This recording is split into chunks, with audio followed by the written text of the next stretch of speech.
अगर आप मेरी बातों पर ध्यान नहीं देंगे तो क्या आपको पता चलेगा मैं क्या कह रहा हूं?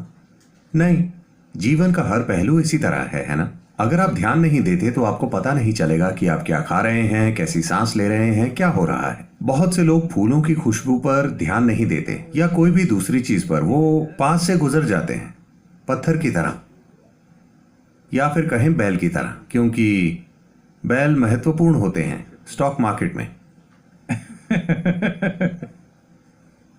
तो ये विकास प्रक्रिया में पीछे जाना हुआ। अगर आप बैल या भालू की तरह चलें तो आप पीछे जा रहे हैं। आप विकसित होकर इंसान बने हैं, इसमें लाखों साल लगे हैं। अब आपको पीछे नहीं जाना चाहिए। इंसान होने का मतलब है, इंसान के बारे में अनूठी चीज ये है कि हम वही चीजें करते हैं जो जानवर करते हैं। बस यही है कि जो जानवर करते हैं हम भी वही करते हैं, लेकिन हम उसे जागरूक होकर कर सकते हैं। यह बहुत बड़ा फर्क है। और किसी चीज को जागरूकता से करना तब तक संभव नहीं होगा जब तक आप उन चीजों पर पर्याप्त ध्यान नहीं देते जो आप करते हैं या नहीं करते। विशेष रूप से वो चीजें जो आप नहीं करते, आपको उन पर पूरा ध्यान देना चाहिए, वरना वो आपके अंदर घुस जाएंगे। तो ये अटेंशन डेफिशिएंसी सिंड्रोम इसलिए हुआ है क्योंकि लोग जानकारियों को शिक्षा समझते हैं। फिलहाल हमारी पूरी शिक्षा व्यवस्था ही ऐसी है, आप पर जानकारी का ढेर डाल देना। आप जितनी ज्यादा जानकारी का ढेर लगाएंगे किसी दिमाग में, या कहें कि बचपन से जानकारी डाली जाए, तो उसकी ध्यान देने की रुचि उतनी ही कम हो जाएगी।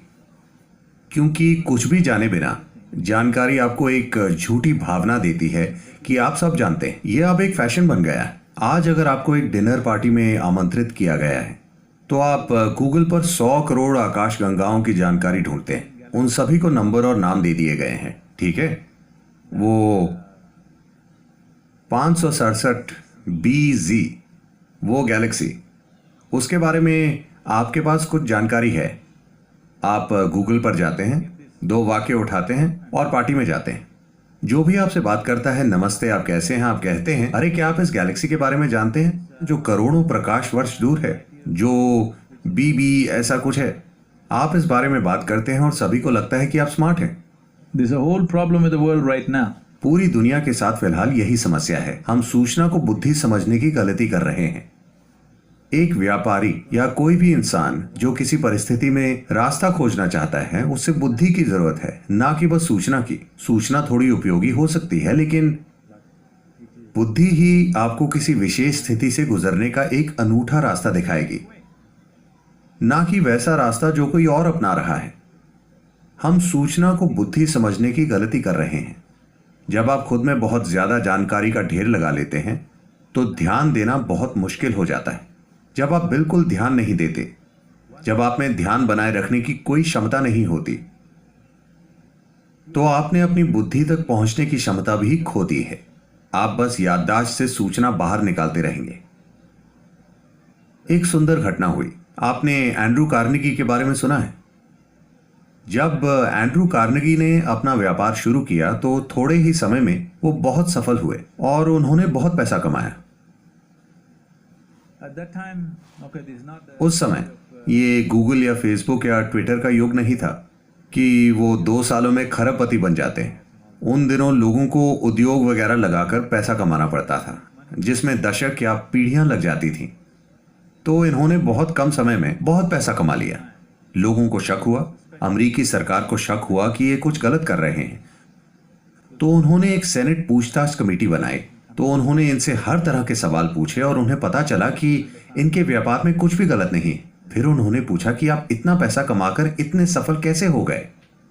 तब एंड्रू कार्नेगी ने बहुत ही सरल बात कही, मैं अपने मन को किसी चीज पर 5 मिनट तक लगातार रख सकता हूं। 5 मिनट। क्या आप में से कोई भी ऐसा कर सकता है? सभी सेनेटर सोचने लगे 5 मिनट में क्या मुश्किल है, और उन्होंने एक प्रयोग तैयार किया। उन्होंने अपना ध्यान टिकाने की कोशिश की। वो कुछ सेकंड तक भी नहीं टिका पाए। एक पल यहां, दूसरे पल वहां। ज्यादातर इंसानों की यही हालत है। तो फिर वो बोले, आपको अमेरिका नहीं चलाना चाहिए। तो इंसानी क्षमता चित्त नाम की एक चीज होती है। अंग्रेजी भाषा में सिर्फ माइंड होता है, ज्यादातर मन के यादों से जुड़े हिस्से को मन माना जाता है। योगिक सिस्टम में मन के 4 मुख्य पहलू हैं। मैं विस्तार से नहीं बताऊंगा, लेकिन मन का यादों वाला हिस्सा सबसे कम महत्वपूर्ण है। चित्त, जो चेतना से जुड़ा होता है, वो सबसे महत्वपूर्ण होता है। अगर आप चित्त को कोई आकार दे दें तो वो आकार हमेशा सच्चाई बनेगा, क्योंकि इसमें जीवन बनाने वाली शक्ति है, जिसे हम शब्दों की कमी की वजह से चेतना कह रहे हैं। वो जो जीवन का आधार है। जब आपका मन उससे जुड़ जाता है तो आपका मन जो आकार लेता है, मन एक बादल की तरह है। आप उसे कोई भी आकार दे सकते हैं। आप उसे देवता बना सकते हैं, आप उसे शैतान बना सकते हैं, आप उसे पशु बना सकते हैं, आप उसे जो चाहे बना सकते हैं। ये एक आकार रहित चीज है। तो अपने चित्त को आप जो आकार देते हैं वो हमेशा दुनिया में सच्चाई बनेगा, क्योंकि इसे जीवन को बनाने वाली ऊर्जा से शक्ति मिलती है। तो यही मन का सबसे महत्वपूर्ण पहलू है, ना कि यादें।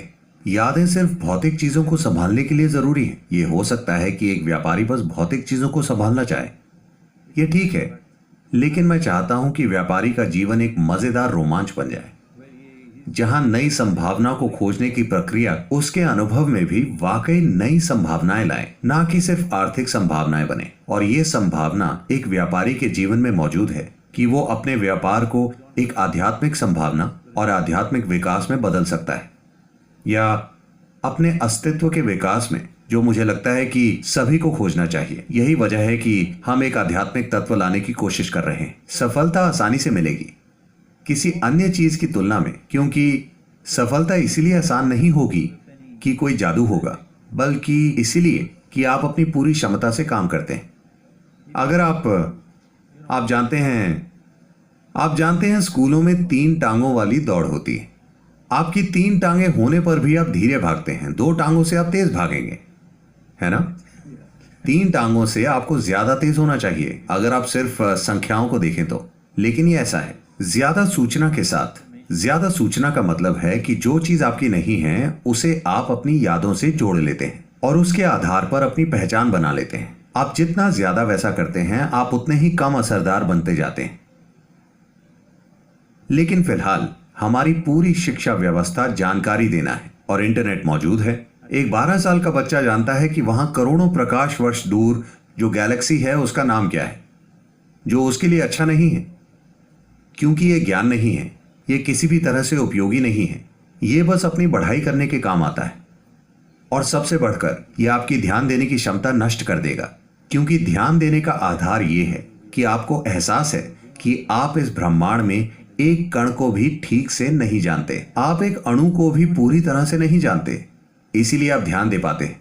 If you think I know this, you cannot pay attention. अगर आपको लगता है मुझे ये पता है, तो आप ध्यान नहीं दे सकते। जानकारी का घमंड ही आप में ध्यान देने की कमी पैदा करता है।